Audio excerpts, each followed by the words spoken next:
టీటీడీలో నెయ్యి కల్తీకి సంబంధించి లడ్డూ వ్యవహారంలో నెయ్యి కల్తీకి సంబంధించి ఇప్పటికే గతంలో ఆ చైర్మన్గా ఉన్నటువంటి వైవి సుబ్బారెడ్డిని అయితే సిట్ అధికారులు విచారించారు, మనందరికీ తెలుసు. అయితే తాజాగా ఆ వైవి సుబ్బారెడ్డి తర్వాత టీటీడీ చైర్మన్గా బాధ్యతలు చేపట్టినటువంటి బోమాన కరుణాకర్ రెడ్డిని కూడా నిన్న సిట్ అధికారులు అయితే తిరుపతిలోని ఆ సిట్ కార్యాలయంలో దాదాపుగా 3 గంటల పాటు అయితే విచారించారు. అయితే ప్రతి ప్రశ్నకు కూడా తనకేమీ దాని గురించి తెలియదని, కేవలం అధికారులు మాత్రమే అన్నీ చూసుకున్నారని సమాధానం ఇచ్చినట్టుగా తెలిసింది. అయితే ఒకటి, గతంలో అసలు వైసీపీ హయాంలో నెయ్యి కల్తీ జరగలేదు అనే కోణం నుంచి నెయ్యి కల్తీ గురించి నేను విన్నాను అనే వరకు వచ్చింది. నిన్నటి వరకు వైసీపీ పాడిన పాట ఏంటి, అసలు వైసీపీ హయాంలో నెయ్యి కల్తీ అనేది జరగలేదు, సో కేవలం కూటమి ప్రభుత్వం ఆరోపణలు చేస్తుందనేది వాళ్ళ వాదన. ఇప్పుడు ఎలాగైనా నెయ్యి కల్తీ అనేది బయటపడింది, కాకపోతే అందులో ఏం కలిపారనేది తేలాలి, అది పక్కన పెడదాం.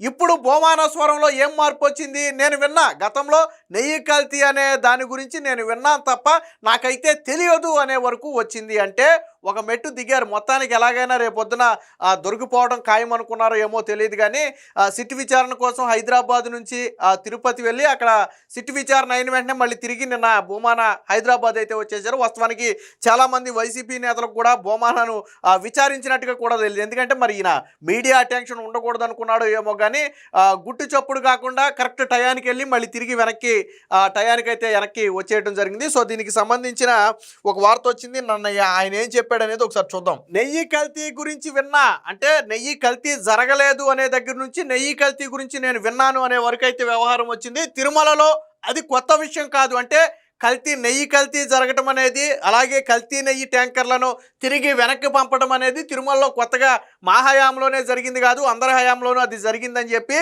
వాళ్ళ తప్పుని కప్పిపుచ్చే ప్రయత్నం కూడా చేశాడు. ఇదే కోవలో కొన్ని అబద్ధాలు కూడా చెప్పాడు ఆయన, అవి కూడా చూద్దాం ఒకసారి. ఎన్టీఆర్ కాలం నుంచి నెయ్యి ట్యాంకర్లు వెనక్కి, టీటీడీ మాజీ చైర్మన్ బోమాన వ్యాఖ్యలు.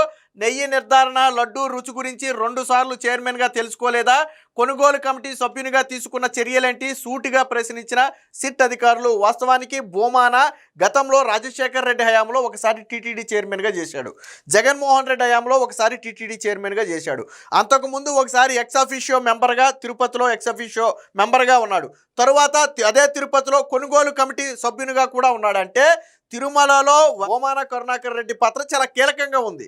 ఆయనేమి ఈ రోజు కొత్తగా తిరుమలలో పదవి వచ్చిన వ్యక్తి కాదు, కానీ నాకేమీ తెలియదని చెప్పడంతో సిట్ అధికారులు కూడా కొంచెం గట్టిగానే అడిగారు.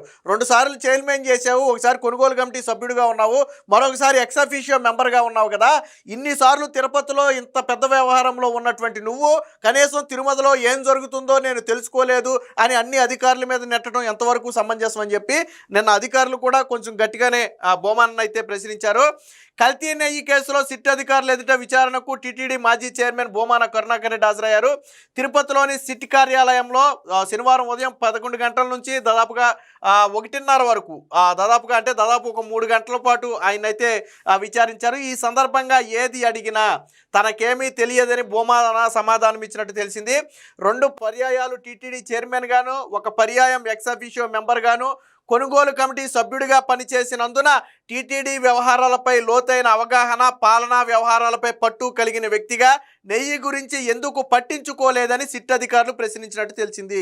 సో అల్లాటప్పగా నాకేం తెలియదు, అధికారులు తీసుకొస్తే నేను సంతకం పెట్టా, అధికారులు తీసుకొచ్చి సంతకం పెట్టేటప్పుడు నువ్వెందుకు టీటీడీ చైర్మన్గా, అన్ని అధికారులే చేస్తారు, అధికారులు ఏది చెప్తుంది నేను చేస్తాను అన్నప్పుడు నువ్వు అవసరం లేదు కదా. అక్కడ ఇంకోటి కూడా ప్రశ్నించారు, ఎప్పుడైనా నువ్వు పోర్టును పరిశీలించే, పోర్ట్ అంటే లడ్డూ తయారు చేసే ప్రాంతం, ఎప్పుడైనా మీరు లడ్డూ తయారు చేసే ప్రాంతాన్ని పరిశీలించారా, కొనుగోలు కమిటీ సభ్యుడిగా ఉన్న సమయంలో ఎప్పుడైనా సరే లడ్డూ నాణ్యత ఎలా ఉంది అనేది మీరు సాధారణంగా కొనుగోలు కమిటీ అంటే తిరుమలలో వాడే ప్రతి వస్తువు కొనుగోలుకి వాళ్ళ ఆమోదం ఉండాలి. సో ఆ తర్వాత అవి నాణ్యంగా ఉన్నాయా లేదా అనేది ఫీడ్బ్యాక్ తీసుకుని అవసరమైతే చర్యలు తీసుకోవాల్సిన బాధ్యత కూడా వీళ్ళ మీద ఉంటుంది. ఏ రోజైనా లడ్డూ ప్రసాదం గురించి 10 మందితో మాట్లాడారా, దాని నాణ్యత గురించి అడిగి తెలుసుకున్నారా అని చెప్పి నిన్న సిట్ అధికారులు కూడా ప్రశ్నిస్తే దానికి మౌనంగా సమాధానం చెప్పకుండా తప్పించుకున్నట్టుగా అయితే మనకి తెలుస్తుంది. రెండోసారి చైర్మన్ అయ్యాక నెయ్యి నాణ్యత ఎలా ఉందో తెలుసుకోలేదా, పోర్టు ఎప్పుడైనా సందర్శించారా, కొనుగోలు కమిటీ సభ్యుడిగా శ్రీవారి లడ్డు రుచి ఎలా ఉందో తెలుసుకోలేదా అని ప్రశ్నించినట్టు తెలిసింది. నెయ్యి సరఫరా గురించి అధికారులు చూసుకుంటారని, నాణ్యత పరీక్షలు చేయడానికి ప్రత్యేకంగా టీం ఉంటుందని, వాటి గురించి తామెందుకు పట్టించుకుంటామని వ్యాఖ్యానించినట్టుగా సమాచారం. అంటే ఒక నిర్లక్ష్య ధోరణి, ఈ సిట్ ఆ విచారణ నుంచి ఎలాగైనా తప్పించుకోవాలనే ఇంటెన్షన్ తప్ప, ఒక చైర్మన్ బాధ్యత కలిగినటువంటి చైర్మన్ పదవిలో ఉండి, చైర్మన్ అంటే సర్వానువే కదా టీటీడీకి, నీ తర్వాతే కదా ఎవరైనా సరే, అందులో ప్రభుత్వ ఇన్వాల్వ్మెంట్ కూడా పెద్దగా ఉండదు కదా, మొత్తం చైర్మన్ వ్యవహారమే కదా. మరి అలాంటప్పుడు ఒక చైర్మన్ అయి ఉండి టీటీడీకి కల్తీ నెయ్యి వస్తే నాకు తెలియదు అంటావు, అలాగే లడ్డూ నాణ్యత గురించి ఎందుకు తెలుసుకోలేదంటే నాకు తెలియదు అంటావు, కల్తీ నెయ్యిని ఎలా అనుమతి ఇచ్చారంటే నాకు తెలియదు అంటావు, ఎప్పుడైనా పోర్టును సందర్శించారా అంటే నాకు తెలియదు అంటావు, టెండర్లు ఎలా ఖరారు చేశారంటే నాకు తెలియదు, మొత్తం అధికారులే చూసుకున్నారంటావు. మరి ప్రతిదానికి నాకు తెలియదు అన్నప్పుడు నువ్వు టీటీడీ చైర్మన్ పదవికి అర్హుడువా? నాకు అవును, ఎస్, నాకేమీ తెలీదు, నేను చేతగాని వాడిని. మరి ఎందుకు టీటీడీ చైర్మన్ పదవికి వెళ్ళావు నువ్వు చెప్పొచ్చు కదా, దీనిలో ఒక సమర్థవంతమైన వ్యక్తిని కూర్చోబెట్టండి, నాకు వీటి గురించి పెద్దగా తెలియదు, అధికారులు ఏదన్నా తప్పుదోవ పట్టిస్తే నేను తప్పుదారి పట్టే అవకాశం ఉందని చెప్పి మరి ఆ రోజు చెప్పొచ్చు కదా. అంటే బాధ్యతాయుతమైన పదవిలో ఉండి జగన్మోహన్ రెడ్డి సీఎంగా ఉన్నాడు, ఆ రాష్ట్రంలో ఏం జరిగిందో నాకు తెలియదు అంటే కుదురుద్దా? గతంలో జరిగిన అరాచకాలకు నాకేంటి సంబంధం అంటే కుదరదు కదా. కానీ టీటీడీ చైర్మన్గా ఉన్నటువంటి బోమాన మాత్రం ఇప్పుడు నాకేం తెలియదు ఒకటే సమాధానం. నాణ్యత లేని నెయ్యిని తిరస్కరించడం అనేది ఎప్పటి నుంచో జరుగుతుందని, ఎన్టీఆర్ సీఎంగా ఉన్నప్పుడు 12 సార్లు, చంద్రబాబు తొలిసారి సీఎం అయినప్పుడు 14 సార్లు, రాజశేఖర్ రెడ్డి హయాంలో 16 సార్లు, చంద్రబాబు మళ్ళీ సీఎం అయ్యాక 14 సార్లు, జగన్ ప్రభుత్వంలో 16 సార్లు నెయ్యి ట్యాంకర్లను తిప్పి వెనక్కి పంపామని చెప్తున్నారు. వీళ్ళు నెయ్యి ట్యాంకర్లను తిప్పి, అంటే గతంలో వేరు ముఖ్యమంత్రుల కాలంలో ఏం జరిగిందో మనకైతే తెలీదు. వైసీపీ హయాంలో మట్టికి నెయ్యి ట్యాంకర్లను తిప్పి పంపలేదు. మనకు తెలిసినంత వరకు సిట్ విచారణలో చెప్పింది ఏంటి, కల్తీ నెయ్యి ట్యాంకర్లు వచ్చాయి, వాటిని శాంపుల్స్కి పంపారు, శాంపుల్స్ లేట్ అవడంతో ఈ నెయ్యి వాడేశారు. ఇక్కడ యాక్చువల్లీ శాంపిల్స్ అనేది 2-3 రోజుల్లో వచ్చేస్తే నెయ్యి ట్యాంకర్లను హోల్డ్ చేసి ఆ టెస్ట్ వచ్చిన తర్వాత దాన్ని వాడతారు. కానీ ఎప్పుడైతే శాంపిల్స్ రావడం లేట్ అయిందో, దాదాపుగా మనకు తెలిసి నెలన్నర పాటు లేట్ అయింది శాంపిల్స్. ఎప్పుడైతే నెలన్నర లేట్ అయిందో ఈ లోపు నెయ్యి కల్తీ జరిగిపోయింది. తెచ్చిన ట్యాంకర్లు ఏం చేశారు, అది టెస్ట్ ఫలితం రాకుండానే తీసుకెళ్లి నెయ్యిలో వాడేసిన తర్వాత అది కల్తీ నెయ్యి వస్తే ఏం చెప్పాడు వైవి సుబ్బారెడ్డి ఏమన్నాడు, అప్పుడు సుబ్రహ్మణ్యం, అప్పుడు ప్రొక్యూర్మెంట్ జనరల్ మేనేజర్గా ఉన్నటువంటి సుబ్రహ్మణ్యం వెళ్ళి, సార్ నెయ్యి కల్తీ అని మనకి రిపోర్ట్ వచ్చింది, మరి ఏం చేయమంటారంటే, ఇప్పుడు ఆ నెయ్యి వాడేసాం కాబట్టి దీని గురించి ఏం మాట్లాడొద్దు, మాట్లాడితే మొత్తం భక్తుల మనోభావాలు దెబ్బతింటాయి, నెయ్యి కల్తీ అనే వ్యవహారం బయటకు వస్తుంది కాబట్టి గొప్పచిప్పుగా ఉండమని చెప్పారు. అంటే మీ హయాంలో కల్తీ నెయ్యి వాడిన మాట వాస్తవం.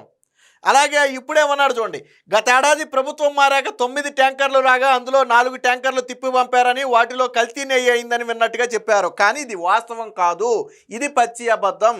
కూటమి ప్రభుత్వం వచ్చిన తరువాత ఇప్పటి వరకు ఒక్క ట్యాంకర్ కూడా తిప్పి పంపలేదు. ఎప్పటిలాగే కూటమి ప్రభుత్వం వచ్చిన తర్వాత నందినికి, ఏదైతే కర్ణాటకకు చెందినటువంటి నందిని డైరీ ఉందో, వాస్తవానికి తిరుమలకి ఎక్కువగా నెయ్యి సరఫరా చేసింది వాళ్ళే. గతంలో జగన్మోహన్ రెడ్డి వచ్చేటప్పటికి కూడా నెయ్యి సరఫరా చేసేది వాళ్ళే. అంటే గత ప్రభుత్వంలో నెయ్యి సరఫరా చేసింది, అంటే 2014 నుంచి 18 వరకు నెయ్యి సరఫరా చేసింది నందినినే. జగన్మోహన్ రెడ్డి సీఎం అయ్యే టయానికి నెయ్యి సరఫరా చేస్తుంది కూడా నందినినే. అదే నందినిని వీళ్ళు కమిషన్ అడిగారు. కమిషన్ అడిగితే నందిని ₹1 కూడా మేము ఇవ్వమంది.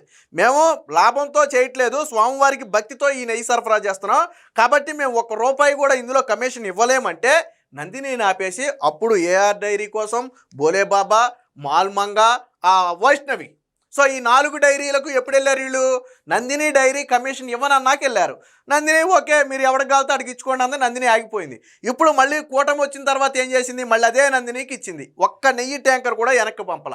నందిని కాంట్రాక్ట్ అంటే దాని టెండర్ గడువు ముగిసిన తర్వాత ఇప్పుడు రాష్ట్రంలోని 2-3 సంఘం డైరీ నుంచి, అలాగే ఇంకొక 2-3 డైరీల నుంచి ప్రస్తుతానికి నెయ్యి కొంటున్నారు. ఏది, మళ్ళీ నందినికి టెండర్ ఖరారు చేసే వరకు వాళ్ళ నుంచి నేతిని కొంటున్నారు. ఇప్పటి వరకు ఈ 17-18 నెలల కాలంలో ఒక్క ట్యాంకర్ కూడా వెనక్కి పంపలేదు.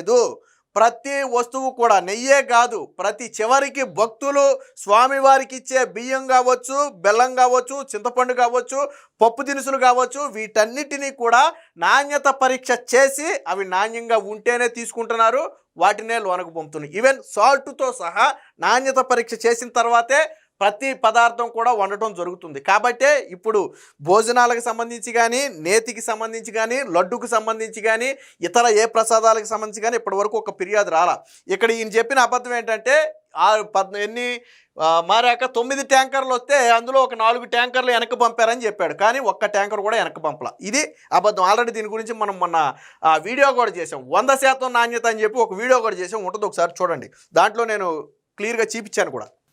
నెయ్యి సరఫరా టెండర్ నిబంధనలను సడలిస్తూ టీటీడీ బోర్డు నిర్ణయం తీసుకున్నప్పుడు ఎందుకు అభ్యంతరం చెప్పలేదని సిట్ అధికారులు ప్రశ్నించగా, పాలక మండలిలో ప్రతిపక్షం ఉండదని, అంతా ఒకే పక్షం కాబట్టి చాలా వరకు బోర్డు నిర్ణయాలపై అభ్యంతరాలు, వ్యతిరేకత వ్యక్తం కావని చెప్పినట్టుగా తెలిసింది. అంటే భక్తుల మనోభావాలతో ముడిపడిన అంశమైనా సరే వాళ్ళకి ఎలా కావాలంటే అలాగా, అంటే చైర్మన్కో లేకపోతే ఈఓకో అనుకూలంగా ఎలా కావాలంటే అలాగా నిర్ణయాలు తీసేసుకుంటారు. అంటే ఇదేమి పార్టీ కాదు కదా, ఇక్కడేమో ప్రతిపక్షం ఉండదు కదా, కాబట్టి మేము అంటే అందరూ ఒకే నిర్ణయం మీద ఉంటారు. బోర్డు ఏ నిర్ణయం తీసుకుంటే ఆ నిర్ణయమే కొనసాగుతుంది తప్ప ప్రత్యేకంగా మేము ఎవరూ అభ్యంతరం చెప్పమని చెప్పి ఆయన అయితే చెప్పినట్టుగా తెలిసింది. అలాగే నెయ్యి కల్తీ గురించి తనకు ఎలా తెలుస్తుందని చెప్పి సిట్ అధికారులనే ఎదురు ప్రశ్నించినట్టుగా తెలుస్తుంది. దీంతో అంటే ఇప్పుడుతో భూమన కరుణాకర్ రెడ్డి విచారణ అయ్యిందంటే అవలేదనే చెప్పొచ్చు. తరువాత మళ్ళీ ఆ విచారణకు కూడా పిలిచే అవకాశం ఉంది. దీంతో పాటు టీటీడీలో పనిచేసినటువంటి దాదాపుగా గతంలో పనిచేసినటువంటి 12 మంది అధికారులు ఇప్పటికే సిట్ నోటీసులో ఉన్నవాళ్ళు, గతంలో కల్తీ వ్యవహారంలో వారి పాత్ర కూడా ఉందని ఎవరైతే సిట్టు భావించారో ఆ 12 మంది మీద విచారణ చేయడానికి కూడా టీటీడీని అయితే అనుమతి కోరినట్టుగా తెలిసింది. ఆ 12 మందిని కూడా విచారించిన తర్వాత ఎవరి ఒత్తిడి మేరకు ఈ కల్తీ వ్యవహారం చేశారు, ఎందుకు వీటిని తిరస్కరించలేదు, కల్తీ నెయ్యని తెలిసినప్పుడు చైర్మన్ స్థాయి అధికారులకు చెప్పారా లేదా వంటి విషయాలను కూడా సిట్ అధికారులు విచారించే అవకాశం ఉంది. ఏది ఏమైనా టీటీడీ చైర్మన్గా వ్యవహరించినటువంటి భూమాన మాత్రం ఈ వ్యవహారంతో తనకు సంబంధం లేదని సిట్ అధికారుల వద్ద చెప్పి తప్పించుకునే ప్రయత్నం చేస్తున్నట్టుగా తెలుస్తుంది.